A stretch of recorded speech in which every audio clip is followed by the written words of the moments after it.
किसी बच्चे की रोने की आवाज सुनते ही एक औरत के अंदर की माँ अपने आप जाग जाती है, फिर चाहे वो बच्चा किसी का भी हो। और फिर अगर वो औरत पेशे से नर्स भी हो तो कोई भी उस पर भरोसा कर लेगा। वैसे भी जब तक बच्चा नर्स के पास होता है तब तक एक माँ जिसने कुछ घंटे पहले अपने बच्चे को जन्म दिया है वो भी बेफिक्र हो जाती है, ये सोचकर कि नर्स उसके बच्चे की देखभाल करने के लिए क्वालिफाइड है। पर अगर बच्चों की केयर करने वाली नर्स ही उनके लिए मौत का साया बन जाए तो? एक प्रोफेशनल नर्स जिसका काम ही नवजात शिशुओं की देखभाल करना है, वही अगर उनसे उनकी सांसें छीनने लगे तो?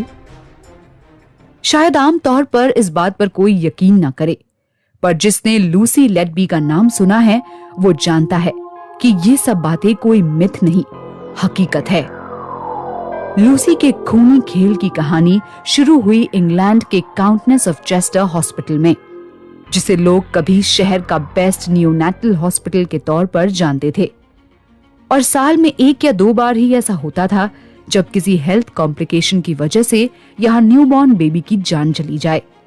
पर लूसी की वजह से यह हॉस्पिटल न्यूबॉर्न बेबीज के लिए मौत का कब्रिस्तान बन गया। माओ की चीखें पूरे अस्पताल में गूंजने लगी।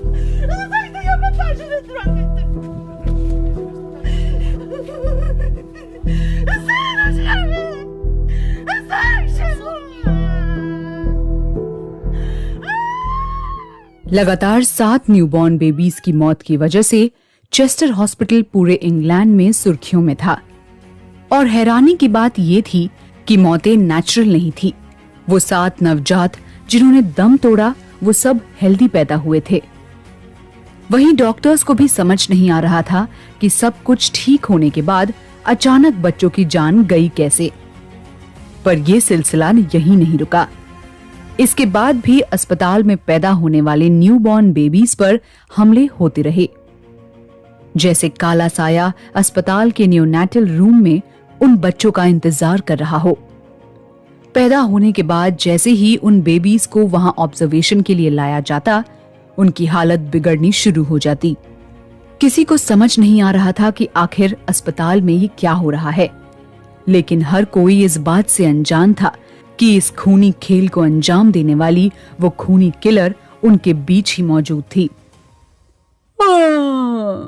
लूसी, मैं कॉफी पीकर आती हूँ, सारा ने उबासी लेते हुए कहा और बाहर कैफेटेरिया की तरफ चली गई।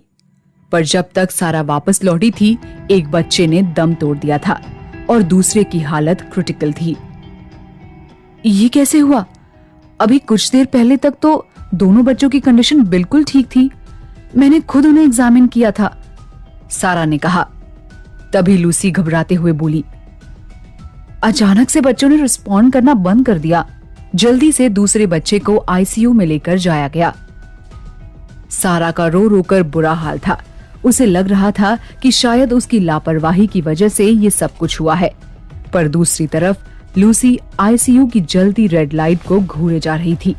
उसके चेहरे पर ना तो कोई घबराहट थी और ना ही कोई अफसोस। और होता भी कैसे? आखिरकार इस खूनी खेल के पीछे वही तो थी। अस्पताल में नियोनेटल वार्ड में नर्स की ड्यूटी करने वाली लूसी लेडबी, मॉडर्न ब्रिटेन के इतिहास की एक ऐसी खतरनाक सीरियल किलर जिसे नवजात बच्चों को मारने का शौक था। उसने अपने एक स्टेटमेंट में कहा था कि जब वो नवजात बच्चों को मारता हुआ देखती थी, उसे ऐसा महसूस होता था जैसे वो कोई भगवान है। उसके घर से मिली डायरी के पत्रे सिर्फ इस एक लाइन से भरे हुए थे, मैंने उन्हें मारा क्योंकि मैं उनकी केयर करने के काबिल नहीं थी। मैं कभी शादी नहीं करूंगी, कभी बच्चे पैदा नहीं करूंगी। मैं शैतान हूँ, मैंने उन्हें मारा है, मैं शैतान हूँ।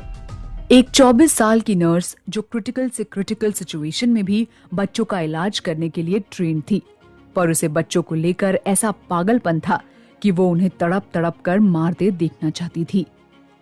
कभी दूध की पूरी बोतल नवजात के मुंह में ठूंस देना, तो कभी कोई और लिक्विड जबरन उनके मुंह में डाल देना, तो कभी बड़ी सफाई से गला घोटकर वो उन बच्चों को मार दिया करती थी।